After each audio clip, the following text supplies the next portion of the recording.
Mes invités ce soir, Sidney Govou et Édouard G. C'est pas vraiment un invité, il est à la maison ici. Bonsoir messieurs, merci d'être avec nous sur BFM Lyon. Vous venez pour nous parler de ce livre qui sort aujourd'hui, Gagner, ce n'est pas normal. La biographie de Sidney Govou écrite avec vous, Édouard G, à retrouver aux éditions Les Passionnés de bouquins. Sidney, on va évidemment revenir longuement sur ce livre ce soir sur BFM Lyon, mais d'abord l'actualité évidemment. Je ne peux pas passer à côté. Votre réaction au sacre de Karim Benzema hier soir? Je suis très heureux pour lui, surtout. Très heureux pour lui parce que quand on regarde son parcours, ça n'a pas été linéaire. C'est un garçon que j'ai connu étant jeune et il a toujours été un féru de travail. Donc ça récompense le travail. Bon, certes, il y avait quand même du talent à la base, mais c'est beaucoup de travail sur le terrain. Et je trouve qu'aussi mentalement, par les épreuves dont il est passé, c'est assez exceptionnel de revenir de ce qui lui est arrivé pendant toute sa carrière. Donc c'est un grand bravo à Karim et j'espère qu'il doit certainement être hyper heureux, sa famille aussi. Donc voilà, je ne m'approprie pas la chose, mais je suis surtout très heureux pour lui. Vous en parlez d'ailleurs dans le livre de Karim, il y a plusieurs pages qui lui sont consacrées, et notamment son arrivée dans le groupe en 2005, qui était un peu perturbant, vous dites, pour certains joueurs. Pas pour vous, mais certains ont été un peu perturbés par l'arrivée de Karim. Non, mais parce qu'il fait son discours de jeune, première fois dans le groupe de match, on a l'habitude de faire un petit discours avant, soit chanter, soit faire un discours. Il a choisi de faire le discours et il a fini par « je suis là, ne rigolez pas, je suis là pour prendre votre place ».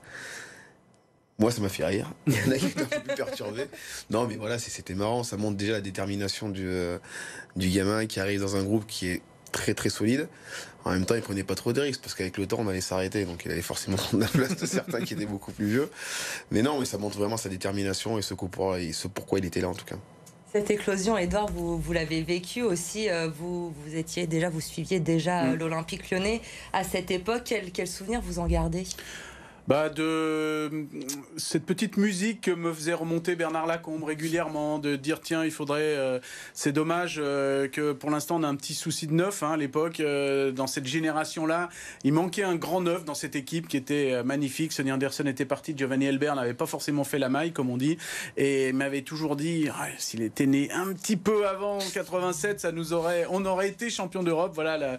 Et surtout à partir de ça m'a donné l'envie, presque l'obligation d'aller sur le terrain la plaine des Jeux à Gerland pour voir sur le fameux terrain numéro 10 où tous les jeunes allaient éclore.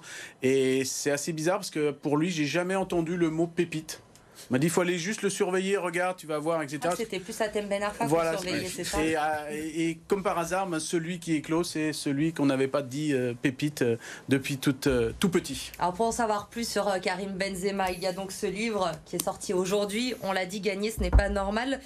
Comment il est arrivé ce livre, Sidney? Pourquoi maintenant? Pourquoi avoir voulu avoir envie de raconter votre histoire? Pourquoi maintenant? Parce qu'on me l'a proposé gentiment, on s'y présent. Non, parce que des fois... c'est vous, Édouard, qui êtes allé chercher Sidney. Il y a des périodes de la vie où on a plus envie de se raconter que d'autres avec certaines personnes. Et là, je trouvais que c'était une bonne conjoncture. J'ai grandi, je suis plus dans le milieu du foot, proprement dit, sur le terrain. J'ai un œil extérieur du fait de mon métier de consultant. Et j'ai des choses à dire. Tout simplement, je me rencontre régulièrement dans des échanges impersonnels avec des amis où voilà, on discute et j'ai pas mal de choses à dire qui sont écoutées en privé. Et là, je me suis dit, avec Édouard, il m'a dit, ouais, ça serait bien que parce qu'il sait les choses que il connaissait déjà ce que j'avais à dire. Est-ce que tu voudrais l'écrire? Ça serait bien, c'est le moment. Et voilà, il m'a convaincu de passer. Ouais, parce qu'Édouard, Sidney, vous, c'est une vieille histoire d'amitié. Maintenant, ça fait plus de 20 ans que vous connaissez. Comment ça s'est passé, justement, l'écriture de ce livre, quand on veut raconter l'histoire d'une personne qui est proche, que l'on connaît déjà très bien? Bien justement, il y a ce lien que l'on a construit tout au long de ces années où je suis derrière le micro, je fais des interviews. Donc au départ, c'est rapide, c'est dans une zone mixte. Et puis après, via son agent Fred Guerra, via d'autres, on commence un petit peu à connaître. Et puis au fil du temps, il y a quelque chose qui se noue. Je sais pas, il y a quelque chose qui va bien. Et en fait, entre ma trajectoire professionnelle, je suis parti d'Aix-les-Bains, je suis arrivé là à Lyon pour suivre un grand club, sans vraiment le vouloir. sans centre de formation, j'ai pas fait d'école. Je me suis retrouvé un petit peu dans son parcours, partir du Puy, venir à Lyon pour simplement être au départ dans l'équipe 3 de Lyon, et puis finalement il gagne tout dans ses années de gloire. Je me suis retrouvé un petit peu là-dedans, donc ça a fait des connexions, et puis au fil du temps, là depuis un an, on a fait une 40aine d'heures d'échange, et puis finalement après sur un an on a échangé, et donc on arrive à ce Sydney-là. Est-ce que vous avez découvert des choses que vous ne connaissiez pas encore sur Sydney en faisant ce livre? Oui, quand même 2-3 choses forcément, mais après c'est parce que c'est tellement intelligent ce qu'il dit, c'est tellement sensé, c'est tellement précis et puis argumenté, que ça me fait aussi réfléchir, ça m'a fait réfléchir aussi sur le foot en général, l'OL, mais tout ce qui est autour, le racisme, les ligues fermées, les clubs États. J'avais pas forcément cette vision, et finalement on s'est nourris l'un l'autre à ce niveau-là. Donc fatalement, j'en ai appris sur lui, mais aussi un petit peu sur ma passion. Et ces voyages en ballon qu'on fait, là on en a fait un qui est très joli. Et puis moi qui suis un petit peu dans l'instantané, mettre des mots comme ça sur des pages écrites, c'est toujours sympa. La préface Sydney, elle est signée Bernard Lacombe, un entraîneur qui a beaucoup compté pour vous dans votre carrière. Il met les pieds dans le plat dès le début, on est dans le vif tout de suite. Je vais lire à nos téléspectateurs le début de cette préface. Alors oui, certaines fois, il a fallu que je le fasse courir et qu'il ait vécu quelques liquides ingurgités la veille. Oui, à d'autres moments, je l'ai installé sans qu'il ait quelque chose à redire dans le sauna pour que ces agapes de la veille s'évaporent dans la chaleur humide ambiante. Voilà, on sait où on va tout de suite. Non, mais c'est Bernard. Là, il dit ça pour moi parce qu'il a écrit pour moi, mais il l'a fait à d'autres personnes pendant que j'étais bien avant. Vous n'étiez pas le seul à avoir besoin d'aller faire un tour dans le sauna. Non, je ne vais pas me dédouaner, mais bon, je pense que cette technique du sauna, il l'avait déjà testée sur d'autres personnes avant moi. Vous parlez justement dans ce livre aussi, évidemment, de cette réputation de fêtard qui vous a collé à la peau tout au long de votre carrière. Avec le recul, comment vous le vivez? Est-ce que vous vous dites, c'est vrai que parfois, peut-être, j'ai fait un petit peu trop d'excès, il aurait fallu que je calme un peu le jeu pendant que j'étais à l'OL? Certainement. Oui, certainement. Quand on grandit, on se dit que là, ouais, c'était peut-être pas opportun. J'aurais peut-être pu m'abstenir. Maintenant, ça fait partie de mon personnage. C'est pour ça que je le fais aujourd'hui. C'est parce que les gens évoluent, j'ai changé. Alors, je dis pas que je suis pas quand même un bon vivant. J'aime bien tout ce qui est tout côté de la nourriture, bien manger, boire du vin, tout ça fait partie de ma vie. Mais maintenant, voilà, je suis passé à autre chose et j'ai un nouveau job entre guillemets.